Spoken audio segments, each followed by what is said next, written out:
Hello students. So students, as you know that we are completing chapter number 16 probability. Okay. Student, in the previous class we had discussed the types of event like mutually exclusive events and mutually exhaustive events. Okay.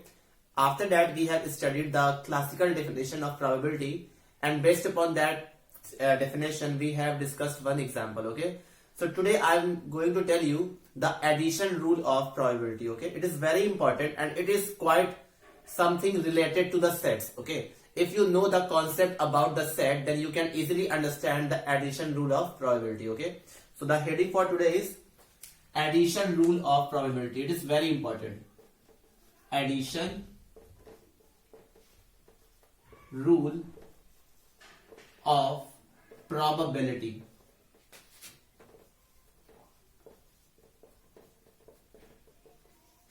Okay. So what is the addition rule of probability? So student, there will be two events in a sample space. So the probability of the occurrence of at least A or B or at least one of two events can be calculated by the addition rule of probability. Okay. So I will write the formula, then I will explain you what is the formula. Okay. So let A and B are two events. Let A and B are two events in a sample space S. In a sample space S, then the probability of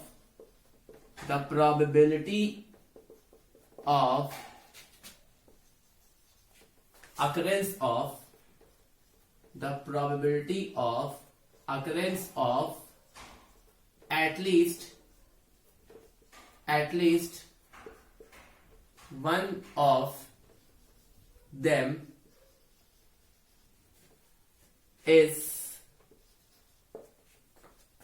P A union B is equal to probability of A plus probability of B minus probability of A intersection B. Okay, this is the addition rule of probability for two events. Okay, so write this formula.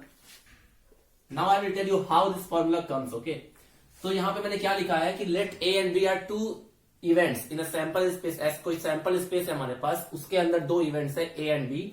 Then the probability of occurrence of at least one of them. At least one of them का मतलब क्या होता है, दोनों में से कोई कम से कम एक हो. ठीक है, दोनों हो जाए तब भी चलेगा. तो at least one of them is.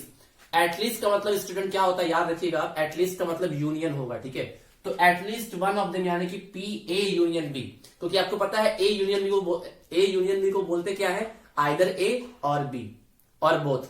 Either A और B और both. इसका मतलब ये होता है. तो जहां भी एटलीस्ट वर्ड लिखा हो वहां का मतलब A यूनियन B होगा. ठीक है, तो अगर दो इवेंट है किसी सैंपल स्पेस में, तो the occurrence of at least one of them will be calculated by this formula, that is P A union B is equal to P A plus P B minus P A intersection B. ठीक है, अब इसको मैं बताता हूं कि ये तो फॉर्मूला हो गया हमारा, लेकिन ये आता कैसा है स्टूडेंट, तो उसका आप प्रूफ भी देख सकते हो. आप प्रूफ बहुत सिंपल है इसका. ठीक है, इसका प्रूफ मैं वैन डायग्राम की मदद से बताऊंगा आपको. आपने सेट्स में पढ़ा था ऐसा कुछ. ठीक है, आपने सेट्स में कुछ ऐसा पढ़ा था. ठीक है, कि मान लो ये सेट है हमारा, ये हमारा A है, ये हमारा B है. ठीक है, this is a set A, this is set B and this is the R sample space. ठीक है, this is R sample space.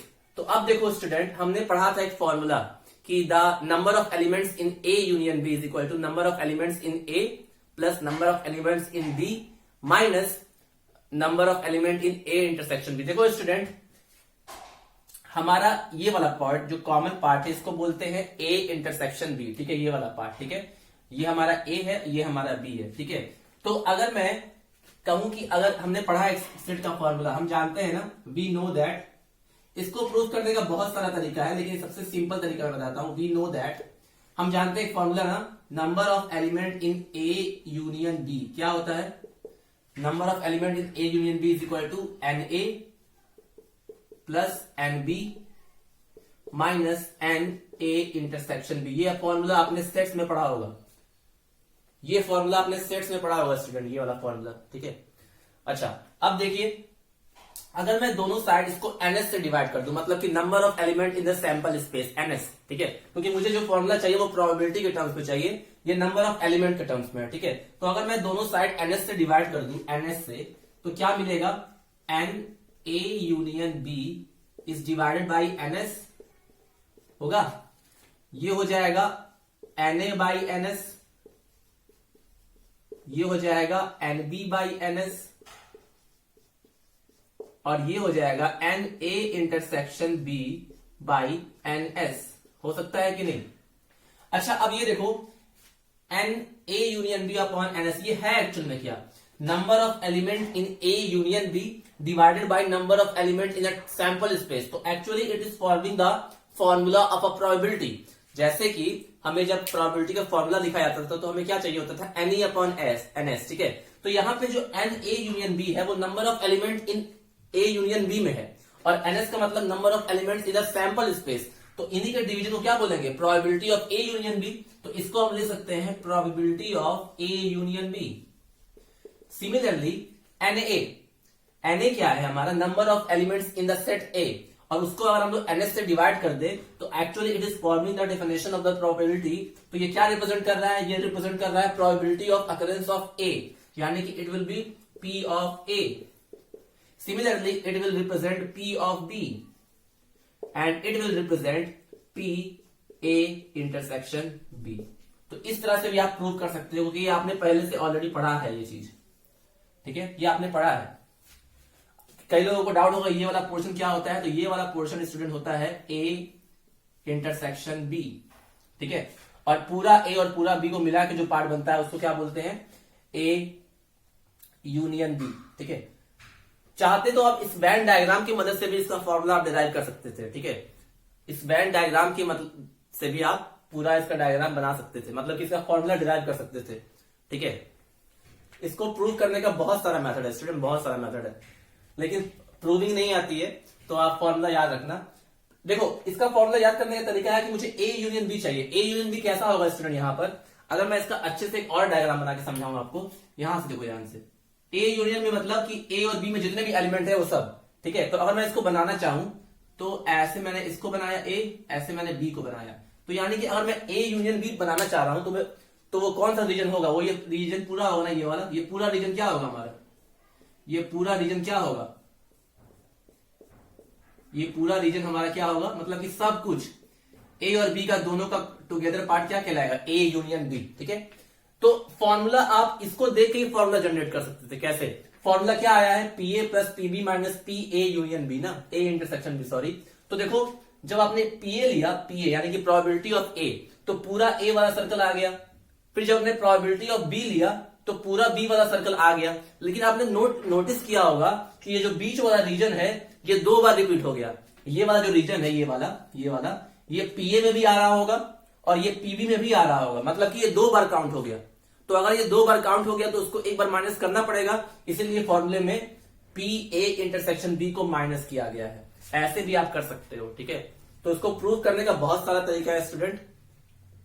तो आप इसका फॉर्मूला याद रखना कि अगर आपके पास 2 इवेंट है सैंपल स्पेस में, तो the probability of occurrence of at least one of them will be P A union B which is equal to P A plus PB minus A union A intersection B, ठीक है। ऐसे ही student ये तो 2 events के लिए था, ऐसे ही ये 2 इवेंट्स के लिए था। अगर आप ये लिख सकते हो इसका प्रूफ, ठीक है।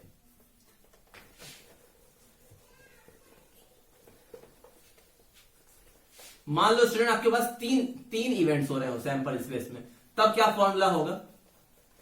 तब भी फॉर्मूला बिल्कुल वही होगा जो हमने सेट्स में पढ़ा था, ठीक है। जो फॉर्मूला हमने सेट्स में पढ़ा था वही सेम फॉर्मूला होगा यहाँ पे। क्या होगा वो मैं नीचे लिख देता हूं, ठीक है। देखो इस सेट का ना, अगर आपको वेन डायग्राम समझ में आ गया तो आप कोई भी क्वेश्चन कर सकते हो स्टूडेंट, ठीक है। कोई भी क्वेश्चन, क्योंकि फॉर्मूला इसमें आप याद नहीं कर पाओगे, 1-2 तो याद कर लोगे, सारे नहीं याद कर पाओगे। तो आपको समझ में आना चाहिए कि वेन डायग्राम क्या होता है, ठीक है। तो अब देखिए, अगर 3 एलिमेंट हो, 3 एलिमेंट, तब फॉर्मूला क्या बनता है? Similarly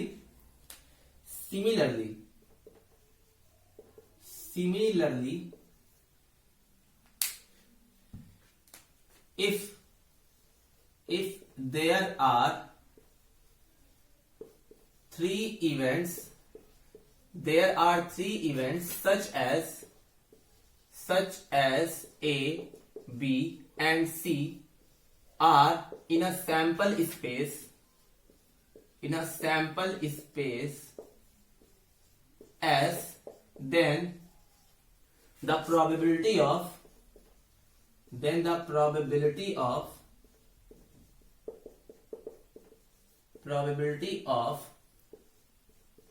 occurrence of at least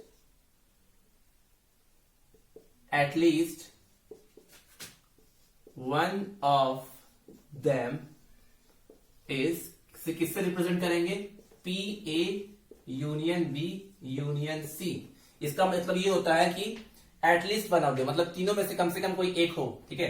तो उसका जो फॉर्मूला होता है वो कुछ ऐसा ही होता है, that is PA plus PB plus PC minus PA intersection B minus PB intersection C minus PA intersection C plus PA intersection B intersection C, ठीक है। ये होता है फॉर्मूला 3 इवेंट के लिए, ठीक है। इसको भी याद कर लीजिए आप, ये भी आपने सेट में पढ़ा है।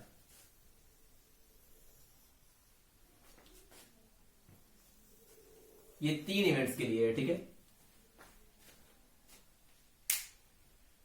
Occurrence of at least one of them, at least का मतलब क्या है? 1 भी हो सकता है, 2 भी हो सकता है, 3 भी हो सकता है, लेकिन कम से कम एक तो अकर करेगा ही तीनों में से, तो उसी को A union B union C से रिप्रेजेंट करते हैं, ठीक है।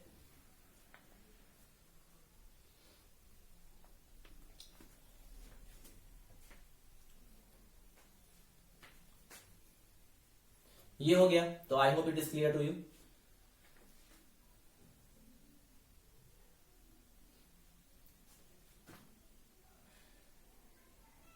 ये तो हमारा फॉर्मूला हो गया, तो आई होप आपने समझ में आया होगा ये चीज।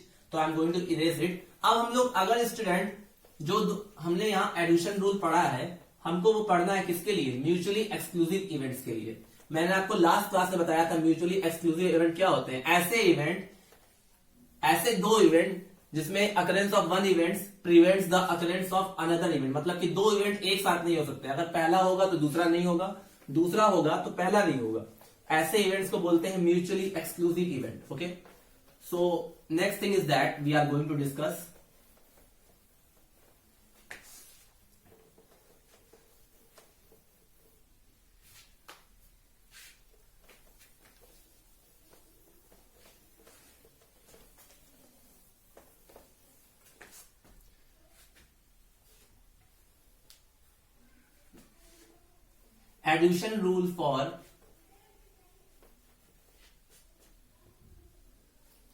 addition rule for mutually exclusive events। Okay, नया हेडिंग है आपका, addition rule for mutually exclusive events, ठीक है। अच्छा, म्यूचुअली अगर अब देखो आप, if A and B are mutually exclusive event, ठीक है, of a sample space S, ठीक है। अगर A और B म्यूचुअली एक्सक्लूसिव इवेंट्स हैं किसके? सैंपल स्पेस S के। अगर 2 इवेंट्स म्यूचुअली एक्सक्लूसिव है, इसका मतलब they both are disjoint set. Disjoint set means कि उनका इंटरसेक्शन जो होगा वो क्या होगा? 0 होगा, मतलब कि एक तरह का नल सेट होगा, ठीक है। तो if A and B are mutually exclusive events of a sample space S, bracket में आप लिख सकते हो डिसजॉइंट सेट्स ठीक है, डिसजॉइंट सेट है अगर ए और बी, तो यानी कि it means that A intersection B is equal to five. यही तो होगा जो set because they both are disjoint set. Disjoint set का जो इंटरसेक्शन होता है स्टूडेंट,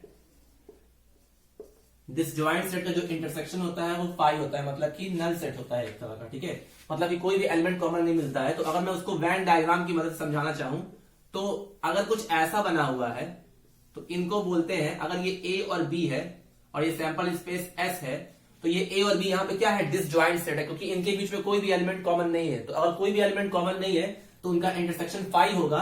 तो यानी कि जो उसकी प्रोबेबिलिटी होती है, उसकी जो प्रोबेबिलिटी होगी वो कितनी होगी, जीरो। उसकी प्रोबेबिलिटी क्या होगी, जीरो, क्योंकि वो है ही नहीं।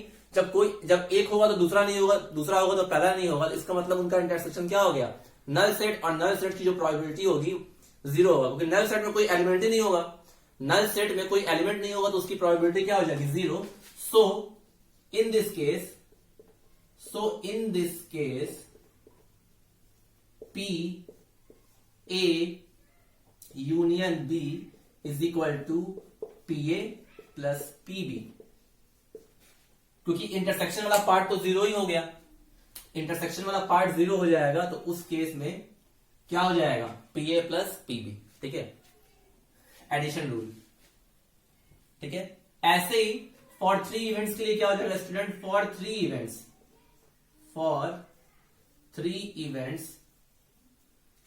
विच आर म्यूचुअली एक्सक्लूसिव।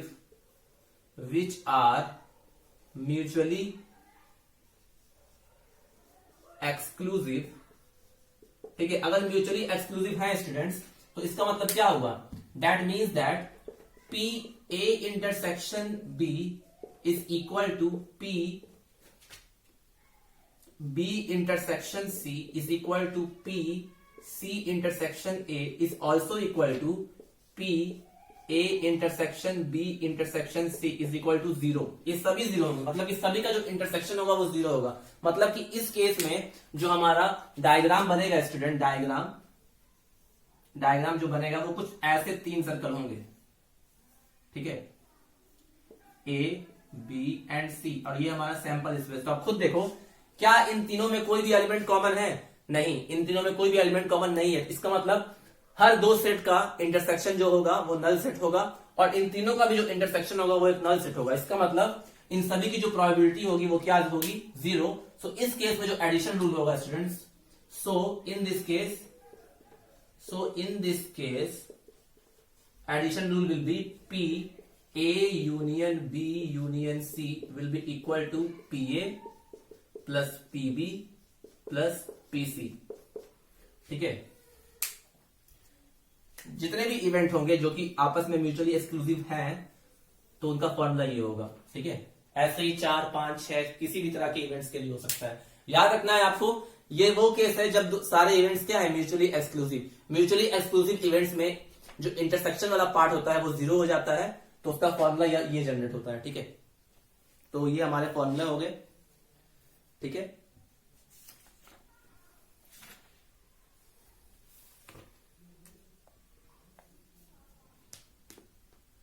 एक और फॉर्मूला मैं लिखवा देता हूं स्टूडेंट, लेकिन वो चीज आपको समझना होगा कि कैसे ये चीजें हो रही है। वैसे तो आप डायरेक्टली वेन डायग्राम की मदद से भी कर सकते हो, अदरवाइज क्योंकि आप रटोगे, अगर आप रटोगे तो आप कर नहीं पाओगे। पहली चीज, आपको अगर वेन डायग्राम समझ में आता है तो आप आराम से कर लोगे ऐसे क्वेश्चंस को। आपको फॉर्मूला अगर याद नहीं भी है फिर भी कर लोगे।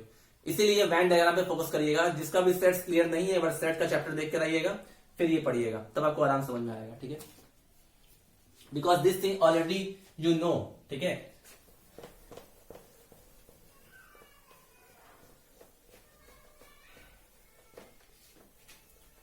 अब मैं कुछ नोटेशन बता देता हूं आपको कि इसका मतलब होता क्या है। ठीक है, उसके बाद हम लोग क्वेश्चंस करेंगे। ये हमारा जितने भी थ्योरेटिकल चीजें थी सारी हो गई हैं, क्वेश्चंस को डिस्कस करना है। So we will discuss after 5 or 10 minutes. अब ये चीज समझो स्टूडेंट कि ये इसका मतलब होता क्या है।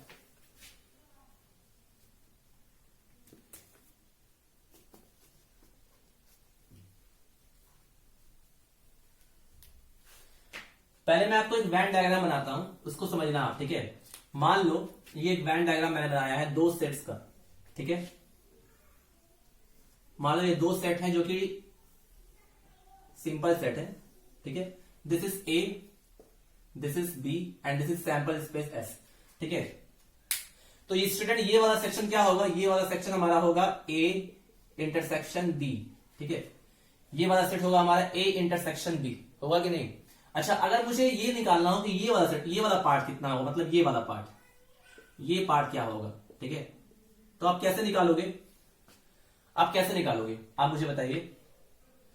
इस पार्ट को मुझे निकालना है तो मैं क्या करूंगा, बताओ मुझे। या तो मैं ए में से बी को माइनस कर दूं तब भी निकाल सकता हूं, ए वाले सेट में से मैं बी को माइनस कर दूं तब भी मुझे ये वाला पार्ट मिल जाएगा। या एक और तरीका है, अगर मैं क्या करूं, ये ले लूं इसका ए और बी का क्या ले लूं मैं, कॉम्प्लीमेंट का इंटरसेक्शन ले लूं। इसका मतलब क्या हुआ, इसका मतलब क्या होगा, ए इंटरसेक्शन बी बार। इसका मतलब ये हुआ कि ए तो है लेकिन बी नहीं है, ए है लेकिन बी नहीं है। तो ऐसा वो कौन सा रीजन है जो ए है लेकिन बी नहीं है। देखो ए हमारा ये है और बी नहीं है, मतलब कि बी नहीं है, मतलब कि ये वाला पार्ट गायब होना चाहिए ना, ये वाला पार्ट गायब होना चाहिए। मतलब कि ये जो पार्ट होगा हमारा that will be A intersection B bar. ऐसे ही अगर मुझे ये वाला पार्ट निकालना है स्टूडेंट, ये वाला, तो ये क्या होगा, इसमें क्या है, बी तो हो रहा है लेकिन ए नहीं हो रहा है। तो इसको मैं लिख सकता हूं ए बार इंटरसेक्शन बी, लिख सकते हैं कि नहीं। इसको मैं ले सकता हूं, इस वाले पार्ट को, ये वाला पार्ट बी वाला पार्ट, बी में से ये माइनस कर दो तो इसको मैं ये ले सकता हूं, ठीक है। अब ध्यान दो, मुझे प्रोबेबिलिटी के टर्म्स में लिखना है, प्रोबेबिलिटी के टर्म्स में। तो मैं क्या कर सकता हूं, देखो ध्यान से, मैं कुछ रिजल्ट आपको बताता हूं कैसे लिखते हैं। अगर स्टूडेंट मैं ए की प्रोबेबिलिटी में से ये वाला इंटरसेक्शन माइनस कर दूं तो मुझे ये मिल जाएगा, मिलेगा कि नहीं। आपको सोचो, अगर मैं ए की प्रोबेबिलिटी में से ये इंटरसेक्शन वाला पार्ट माइनस कर दूं तो मुझे ये वाला पार्ट मिल जाएगा। तो मैं लिख सकता हूं कि P A minus probability of A minus probability of A intersection B. अगर मैं ऐसे कर दूं तो मुझे क्या मिल जाएगा, probability of A intersection B bar. तो ये फॉर्मूला यहां से हमारा जनरेट हो गया, ठीक है। ये आपको लिखते आना चाहिए। ये सब कुछ देख के ही होगा, कुछ एक्स्ट्रा मैंने अपने तरफ से नहीं ऐड किया, बस मैंने फिगर को एनालाइज किया है और उसके मदद से ये फॉर्मूला जनरेट कर लिया है। वैसे ही अगर मुझे बी के बारे में लिखना हो तो मैं लिख सकता हूं ना, ऐसे में क्या लिख सकता हूं कि अगर मैं पीबी में से क्या माइनस कर दूं, ये वाला पार्ट माइनस कर दूं, यानी कि probability of A intersection, probability of A bar intersection B, ठीक है, ये मिल जाएगा। तो ये हो गया हमारा सेकंड फॉर्मूला।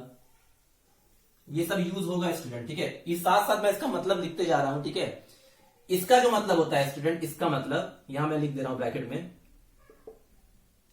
इसका क्या मतलब होता है, P A intersection B bar. इसका जो मतलब होता है प्रोबेबिलिटी ऑफ ये सब सेट में आपने पढ़ा होगा तो आपको क्लियर होगा, बस यहां प्रोबेबिलिटी ऐड हो गया है, ठीक है। तो probability of occurrence of event A only। इसका मतलब ये हुआ, यहां B पे बार लगा हुआ है ना, इसका मतलब B नहीं हो रहा है, केवल A हो रहा है, ठीक है। तो probability of occurrence of event A only. ऐसे अगर मैं यहां पे इसको आइडेंटिफाई करूं कि ये क्या होगा, ये क्या होगा, तो ये होना चाहिए P, बिल्कुल सेम है। अब देखो यहां पे A पे बार लगा है लेकिन B पे नहीं लगा है, तो इसका मतलब क्या हुआ, इसका मतलब ये हुआ प्रोबेबिलिटी ऑफ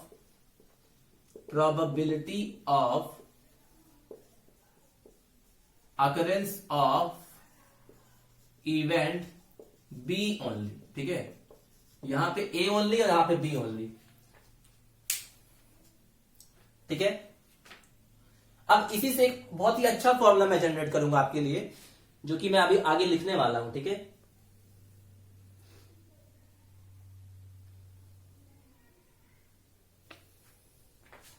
अब मैं आपसे क्वेश्चन पूछूं कि आपके पास दो इवेंट है, तो उस इवेंट की प्रोबेबिलिटी बताइए जिसमें से केवल एक ही इवेंट हो, केवल एक इवेंट हो, अगर ए हो तो बी नहीं हो और बी हो तो ए नहीं हो, केवल एग्जैक्टली एक ही इवेंट हो, तो एग्जैक्टली एक ही इवेंट क्या होगा स्टूडेंट? एग्जैक्टली एक ही इवेंट यही वाला होगा, या तो ए वाला हो या बी वाला हो, ये वाला पार्ट नहीं होगा। ठीक है, तो इसका मतलब अगर ये दोनों पार्ट हम लोग दोनों की प्रोबेबिलिटी को ऐड कर दें तो हमें वो इवेंट की प्रोबेबिलिटी मिल जाएगी जिसमें केवल एग्जैक्टली एक ही इवेंट हो रहा होगा। ठीक है, तो अगर अब देखो ये आपने लिख दिया ना, अब मैं यहां पे लिख देता हूं। I hope this is clear to you. तो मैं जा रहा हूं इरेज करने। ठीक है,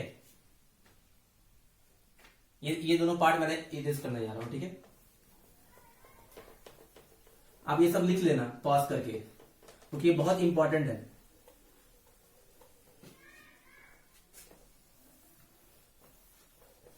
ये सब मुझे बताना नहीं चाहिए क्योंकि ये सब ऑलरेडी आपको पता होना चाहिए सेट की मदद से। ठीक है, ये सेट में सब पढ़ाया जाता है ये सारी चीजें। अब एक चीज देखो, इसका मतलब क्या हुआ कि ए लेकिन बी नहीं, इसका मतलब हुआ ए लेकिन बी नहीं, इसका मतलब बी लेकिन ए नहीं। तो अगर मैं ये कहूं, अगर मैंने इन दोनों की प्रोबेबिलिटी ऐड कर दूं, मैं अगर इसकी प्रोबेबिलिटी और इसकी प्रोबेबिलिटी, तो देखो ध्यान से, अगर मैं इसको ऐसे लिख दूं, probability of A intersection B bar plus probability of A bar intersection B. तो अभी मैंने इसका फॉर्मूला लिखा था स्टूडेंट, अभी मैंने इसका फॉर्मूला लिखा था। इसका फॉर्मूला क्या था?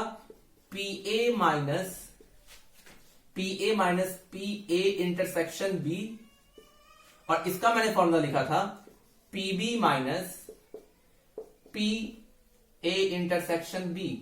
ठीक है, अगर मैं इसको सॉल्व करता हूं स्टूडेंट, तो यहां से आना चाहिए P A intersection B bar plus P A bar intersection B is equal to P A plus P B minus twice of P A intersection B.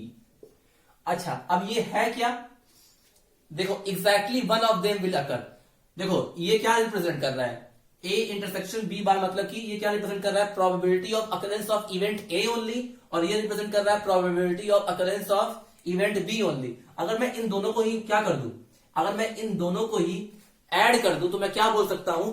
Probability of occurrence of exactly one events of A और B only, मतलब कि ए और B में से एक event की exactly होने की प्रोबेबिलिटी क्या है, वो ये रिप्रेजेंट करेगा। ठीक है, यानी कि अगर मैं इसको प्रोबेबिलिटी के टर्म्स में लिखूं तो मैं लिख सकता हूं कि या तो ए हो या तो बी हो। यही ना मतलब हुआ, एग्जैक्टली एक ही इवेंट हो, एग्जैक्टली एक ही इवेंट हो, या तो ए हो या बी हो।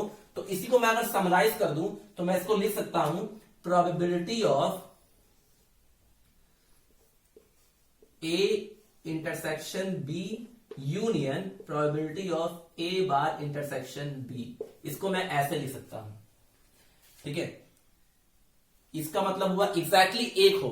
ठीक है, is equal to P A plus P B minus twice of P A intersection B. ठीक है, तो ये क्या रिप्रेजेंट करता है स्टूडेंट? ये जो फॉर्मूला है ये क्या रिप्रेजेंट करता है? ये क्या रिप्रेजेंट करता है? मतलब यहां मैं लिख देता हूं कि that means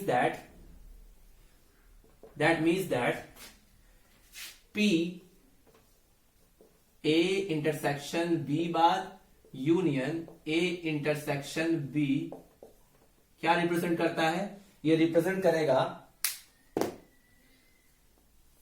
probability of occurrence of probability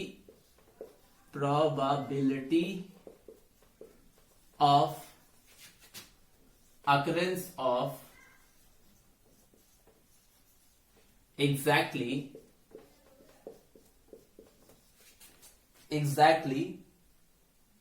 one of two events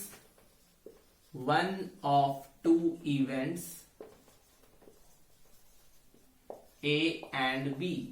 ठीक है, ये इसका मतलब ही यही हुआ कि probability of occurrence of exactly one of two events. One of two events का मतलब कि दोनों में से एक ही का होने की क्या प्रोबेबिलिटी है। देखो एग्जैक्टली और एटलीस्ट में डिफरेंस होता है। एटलीस्ट का मतलब कम से कम इतना, उससे ज्यादा भी हो सकता है, लेकिन एग्जैक्टली में उतना ही होना चाहिए। तो अगर मैं इस वेन डायग्राम की मदद से भी अगर फॉर्मूला लिखना चाहता तो मैं लिख सकता था। क्या लिख सकता था? आप खुद सोचो कैसे लिखते हैं आप। अगर आपको केवल एक इवेंट चाहिए जो कि हो रहा हो, तो या तो आपको केवल ए मिले या तो आपको केवल बी मिले। तो ए मिले तो वो कौन सा रीजन है? वो ये वाला रीजन है, ये वाला रीजन है कि नहीं?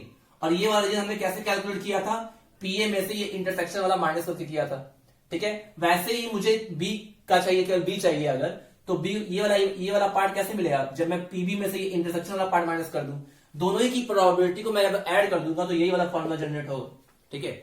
खुद देखो, मुझे ऐसा चाहिए कि या तो केवल एक हो या बी हो, एग्जैक्टली एक हो, एक ही होना है, या तो बस ए हो या बस बी हो, या वर्ड बीच में आया, तो अगर या वर्ड बीच में आ रहा है इसका मतलब यूनियन होगा, तो यहां यूनियन लगा है, या तो ए हो या तो बी हो, ठीक है। तो या तो केवल ए हो, तो ए वाला केवल ये वाला पोर्शन है, ये वाला, ठीक है। और उसकी वैल्यू कैसे निकाले थे, पीए में से इंटरसेक्शन वाला माइनस कर दिए थे, मतलब कि प्रोबेबिलिटी ऑफ ए में से probability of A intersection B minus कर दिए थे, तो ये वाला जो मिल गया था। ऐसे ही अगर मुझे केवल बी चाहिए तो प्रोबेबिलिटी ऑफ बी में से इंटरसेक्शन वाला माइनस कर दोगे तो केवल बी वाला पार्ट मिल जाएगा, दोनों को ही ऐड कर दोगे तो आपको वो केस मिल जाएगा जो रिप्रेजेंट करेगा probability of occurrence of exactly one of two events A and B, ठीक है। और ये इसका मतलब ही मैंने बताया था आपको, इसका मतलब क्या होगा, ए होगा लेकिन बी नहीं, यहां पे बी होगा लेकिन ए नहीं, ठीक है। अब इसी चीज को एक और तरीके से रिप्रेजेंट कर सकते हैं अगर आप थोड़ा सा सोचो तो, ठीक है। इसी चीज को मैं थोड़ा और रिप्रेजेंट कर सकता हूं, इसी चीज को मैं एक और फॉर्मूले की मदद से रिप्रेजेंट कर सकता हूं, लेकिन उसकी कोई जरूरत नहीं है, ठीक है। आप सोचना वो कि वो कैसे आएगा, यानी कि अगर मैं चाहूं लिखना, मैं अगर ये लिखना चाहूं कि ये वाला केस देखो, ये वाली चीजें, ये वाला इसके बराबर है ना, तो कहीं कहीं ये भी प्रूव करने क्या होता है कि प्रूव करिए कि this is equal to probability of A union B minus probability of A intersection B, तो वही चीज है, ठीक है। यहां से हम लोग एक रिजल्ट निकाल सकते हैं, क्या, यहां से हम लोग एक रिजल्ट निकाल सकते हैं, और रिजल्ट क्या होगा कि probability of A plus probability of B minus 2 times of probability of A intersection B is equal to probability of A union B minus probability of A intersection B, ठीक है। अब देखो, अब ये कैसे आएगा ये आप एनालाइज करना, ठीक है। ये कैसे आया है ये चीज, ये आप एनालाइज करना। जो हमारा लेफ्ट हैंड साइड है वो क्या रिप्रेजेंट करना है, ये रिप्रेजेंट कर रहा है probability of occurrence of exactly one of two events, ठीक है, जो कि किसके बराबर होगा, P A union B minus P A intersection B. खुद देखो आप, यूनियन क्या होता है, यूनियन मतलब कि ये पूरा पार्ट, ठीक है। उस यूनियन में से ये वाला पार्ट माइनस कर दोगे तो आपको वो पार्ट मिल जाएगा जिसमें केवल एक ही इवेंट हो रहा होगा, या तो ए हो रहा होगा या तो बी हो रहा होगा, तो वैसे ये आ गया ये, ठीक है। और इस चीज को स्टूडेंट, इस चीज को और क्या लिख सकते हैं, इस चीज को हम लोग ए माइनस बी भी लिख सकते हैं, इस चीज को हम लोग ए माइनस बी भी लिख सकते हैं। आपने पढ़ा होगा ना, ए माइनस बी का मतलब number of elements which belongs to A but not to B, तो इस चीज को ए माइनस बी भी लिख सकते हैं और इस चीज को बी माइनस ए भी लिख सकते हैं, ठीक है। तो ये आपको पता होना चाहिए। तो I hope that this is more than enough to understand, ठीक है। अब हम लोग क्वेश्चन डिस्कस कर लेते हैं, क्योंकि आई थिंक इतना फॉर्मूला काफी है। वैसे तो बहुत सारे फॉर्मूला है, लेकिन आप फॉर्मूला मत याद करो ज्यादा, क्योंकि आप कंफ्यूज हो जाओगे, ठीक है। अगर आपको सेट्स क्लियर नहीं होगा तो आप कंफ्यूज हो जाओगे।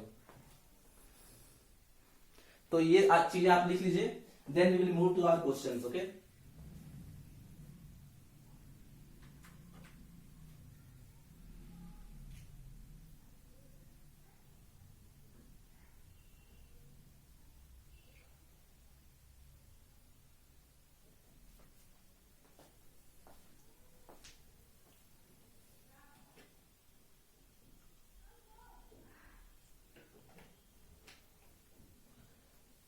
Student, probability of A union B को प्रोबेबिलिटी ऑफ ए और बी भी बोलते हैं, ठीक है।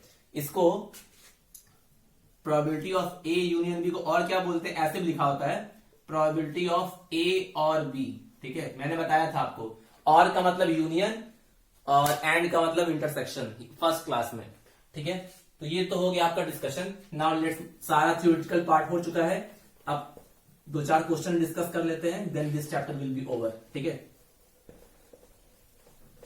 क्वेश्चंस आप ही को लगाना है, इसलिए कॉन्सेप्ट्स क्लियर होने चाहिए। कॉन्सेप्ट क्लियर होगा तो कैसा भी क्वेश्चन पूछेगा आप बता दोगे।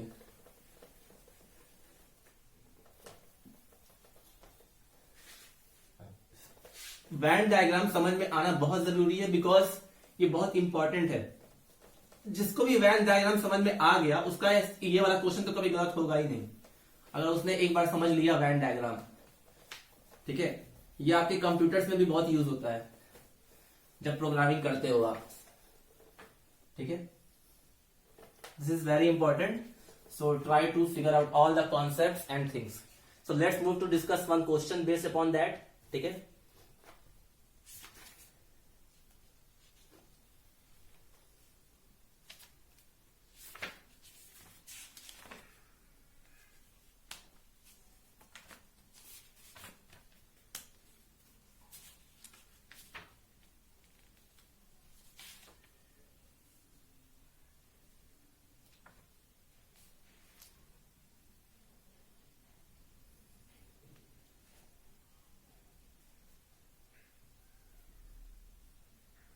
Now, one example is that, student, example,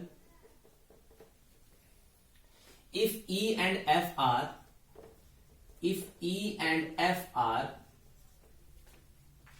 two events such that probability of E is 1/4, probability of F is 1/2, ठीक है, and probability of E and F is 1/8, ठीक है। Find first part probability of E or F, and second part probability of not E and not F, ठीक है, ये find करना है। तो नो इशू, हम लोग डिस्कस कर लेते हैं क्या होगा, ठीक है। तो पहले तो जो चीज दी हुई है वो डिस्कस करते हैं, ठीक है। सॉल्यूशन देखिए, बहुत सिंपल है, जो ऐसा मैं बोल रहा हूं उसको एनालाइज करिए। Probability of E is given, दो इवेंट है, प्रोबेबिलिटी ऑफ ई कितना है 1/4, प्रोबेबिलिटी ऑफ एफ कितना है 1/2, और देखिए probability of E and F दिया है, ठीक है। Probability of E and F कितना है 1/8, ठीक है। एंड का मतलब क्या होता है स्टूडेंट, आपको बताया गया है। एंड का मतलब इंटरसेक्शन, और का मतलब यूनियन। इसका मतलब ये दिया हुआ है, probability of E intersection F दिया हुआ है, दैट इज 1/8। तो हमको क्या निकालना है, we need to find out probability of E और एफ, मतलब हमको क्या फाइंड करना है, probability of E union F, हमें ये फाइंड करना है, ठीक है। तो अभी मैंने फॉर्मूला बताया था एडिशन रूल। एडिशन रूल क्या कहता है स्टूडेंट, कि अगर दो इवेंट हैं तो कि उनके यूनियन का जो प्रोबेबिलिटी होता है वो क्या होता है, P of E plus P of F minus P E intersection F, this is the formula, ठीक है। So this we need to find out. तो पीई दिया हुआ that is 1/4, so it is 1/4 plus P F is given that 1/2 and PE intersection F is 1/8, ठीक है। LCM लेके solve कर लीजिए, तो एलसीएम आई थिंक इसका आएगा 8, ठीक है। तो ये हो जाएगा 2, ये हो जाएगा 4, ये हो जाएगा -1, सो आंसर विल बी 5/8, ठीक है। तो यानी कि प्रोबेबिलिटी ऑफ ई और एफ कितनी आ गई स्टूडेंट, प्रोबेबिलिटी ऑफ ई और एफ कितना आ गया, पी 5/8, ठीक है।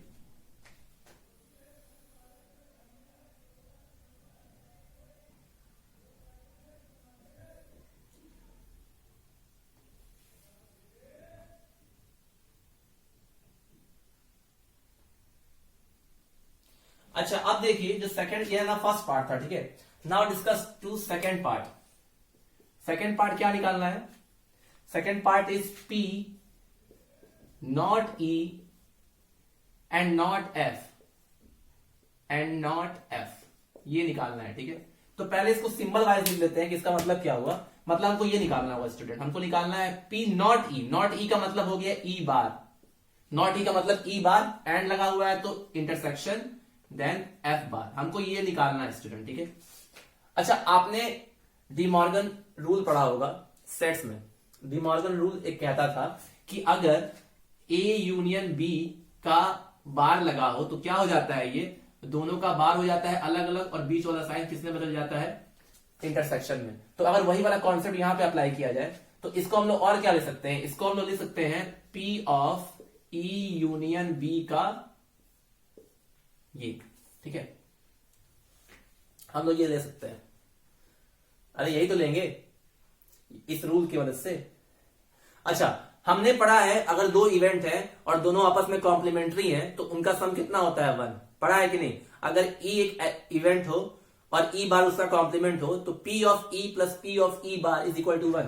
तो हम लोग यहां से कह सकते हैं ना कि P of A union B plus P of A union B का बार इज इक्वल टू 1, ये होता है फॉर्मूला। कैसे पता चला कि यही होगा? आप अगर वैन डायग्राम बनाओगे इसका तो कुछ ऐसा बनेगा, ठीक है। ये पूरा हमारा क्या होता है स्टूडेंट, ये पूरा हमारा होता है, ये पूरा हमारा क्या होता है, ये पूरा हमारा जो रिप्रेजेंट करता है वो क्या करता है, A यूनियन B। तो अगर मुझे A यूनियन B का बार चाहिए, मतलब कि इसको माइनस कर दे अगर पूरे सैंपल स्पेस में से, तो वही हमारा आंसर होगा। मतलब कि जो पार्ट ब्लैंक दिख रहा है हमको वही पार्ट चाहिए। इज इट क्लियर और नॉट? ये वाला पार्ट कितना है, A यूनियन B। अगर मैं उसी का बार ले लूं, उसका मतलब वो वाला पार्ट नहीं चाहिए, उसको छोड़ के सारे पार्ट चाहिए। तो उसको छोड़ के सारा पार्ट कौन सा होगा, यही तो होगा इसका बार। और उन दोनों का सम कितना होगा, 1। तो इसके प्लेस पे मैं लिख सकता हूं, इसको अगर मैं 1 में से माइनस कर दूं, किसको, E यूनियन B को, तो मेरा आंसर आ जाएगा, ठीक है। लिख सकते हैं ना, क्योंकि इन्हीं दोनों के, ये दोनों कॉम्प्लीमेंट्री इवेंट्स है ना, और दो कॉम्प्लीमेंट्री इवेंट्स का सम कितना होता है, दो कॉम्प्लीमेंट्री इवेंट्स के प्रोबेबिलिटी का सम 1 होता है। तो बस इसके जगह पे ये लिख सकते हैं। और ये कैसे पता चला, सैंपल स्पेस को देख के पता चला, क्योंकि हमको पता है ना सैंपल स्पेस पे जितने भी इवेंट हो रहे होंगे उन सभी इवेंट का सम कितना होता है, 1। तो ये वाला इवेंट क्या रिप्रेजेंट कर रहा है, यूनियन। तो उस पर बार अगर लग जाए तो उसका मतलब वो बाहर वाला रिप्रेजेंट कर रहा है। और अगर दोनों की प्रोबेबिलिटी को ऐड कर दे हम लोग तो कितना मिल जाएगा, 1। तो दैट्स वाई अगर हमको ये कैलकुलेट करना है तो अगर हम 1 में से ये माइनस कर दे तो हमारा आंसर आ जाएगा। So that is 1 minus 5/8। So answer will be 3/8। तो सेकंड वाले पार्ट का आंसर हो जाएगा 3/8। तो इस तरह से आप क्वेश्चंस कर सकते हो स्टूडेंट्स, ठीक है। एक और डिस्कस करते हैं हम लोग, फिर बाकी क्वेश्चन हम लोग नेक्स्ट क्लास में करेंगे, उसके बाद ये चैप्टर फिनिश करेंगे, ठीक है। बहुत सिंपल है, ऐसा कुछ है नहीं, बिल्कुल सेट वाला ही है। बस यहां पे P आ गया है मतलब प्रोबेबिलिटी आ गई है, नथिंग एल्स, ठीक है।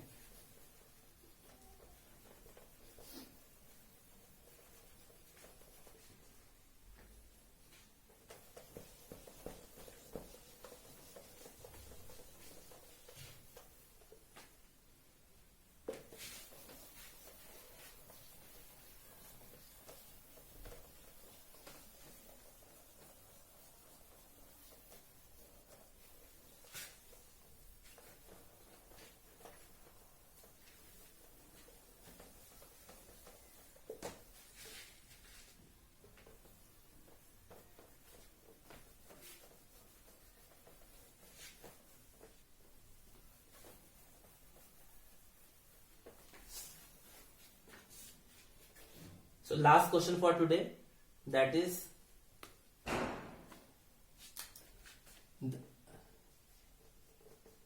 the probability that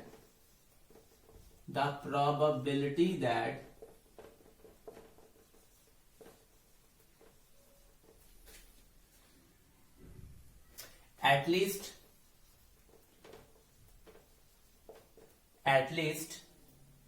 one of the events A and B occurs is 0.6, ठीक है। If A and B occur simultaneously, if A and B occur simultaneously,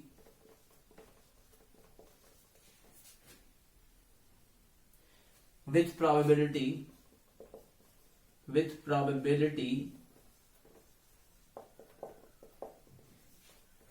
with probability 0.2 find PA bar plus PB bar. ठीक है, ठीक है, देखिए the probability that at least one of the events A and B occur is 0.6. ठीक है, and if A and B occur simultaneously with probability 0.2 then find P A bar plus P B bar. ठीक है, तो पहले जो दिया हुआ है वो लिख देते हैं. लिखा हुआ है the probability that at least one of the events A and B occur. मैंने आपको बताया था whenever at least one of the two events A and B लिखा हो, इसका मतलब यूनियन लेना है. इसका मतलब probability of A union B is given. ठीक है, at least one of the events will occur will be probability of A union B and which is equal to 0.6. So it is given. और ये क्या बोल रहा है सेकंड लाइन में कि if A and B occur simultaneously with the probability 0.2, मतलब कि A और B साथ में हो रहे हैं. साथ में हो रहे हैं मतलब कि साथ साथ हो रहे हैं. इसका मतलब वो डेफिनेटली उनका इंटरसेक्शन होगा. ठीक है, डेफिनेटली उनका इंटरसेक्शन होगा, यानी कि 0.2. ठीक है, साइमल्टेनियसली मतलब ए भी हो रहा है और बी भी हो रहा है. A and B simultaneously. ठीक है, ए एंड बी जो हो रहे हैं वो साथ में हो रहे हैं, मतलब कि उनका इंटरसेक्शन, और उसकी प्रोबेबिलिटी कितनी दी है 0.2. तो हमें ये फाइंड करना है. तो हमको पता है फॉर्मूला ना, वी नो ना कि P of A union B is equal to what. ये होता है PA plus PB minus P of A intersection B होता है. ये वाली वैल्यू हमको दी हुई है, दैट इज 0.6. ये वाली वैल्यू हमको पता नहीं है, that is PA plus PB. ये तो पता ही नहीं है, और ये पता है दैट इज 0.2. इसका मतलब अगर मैं इसको इधर ले जाऊं तो यानी कि PA प्लस PB की वैल्यू आ जाएगी 0.6 प्लस 0.2, यानी कि PA प्लस PB कितना आया स्टूडेंट्स? PA प्लस PB आया 0.8. ठीक है, अब जो हमको फाइंड करना है वो क्या फाइंड करना है? PA बार प्लस PB बार. तो हमको ये फाइंड करना है ना, that is PA bar plus PB बार. ठीक है, अच्छा PA बार को क्या लिख सकते हैं? 1 माइनस PA. PA बार को क्या लिख सकते हैं? 1 माइनस PA. दो कॉम्प्लीमेंट्री इवेंट्स का जो सम प्रोबेबिलिटी का जो सम होता है वो 1 होता है. ऐसे ही इसको क्या लिख सकते हैं? 1 माइनस PB. ठीक है, लिख सकते हैं कि नहीं स्टूडेंट्स? इसको हम लिख सकते हैं. ठीक है,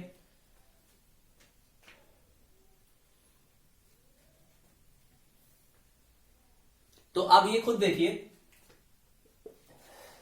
ये हो गया 1. यहां से मैं माइनस कॉमन ले लूं, अगर सॉरी इसको अगर मैं सॉल्व करता हूं तो देखो 1 और 1 ये हो गया 2, और बचेगा माइनस PA माइनस PB. ठीक है, इसको थोड़ा और सॉल्व किया जाए तो अगर मैं माइनस कॉमन ले लूं तो ये हो जाएगा minus P of A plus P of B.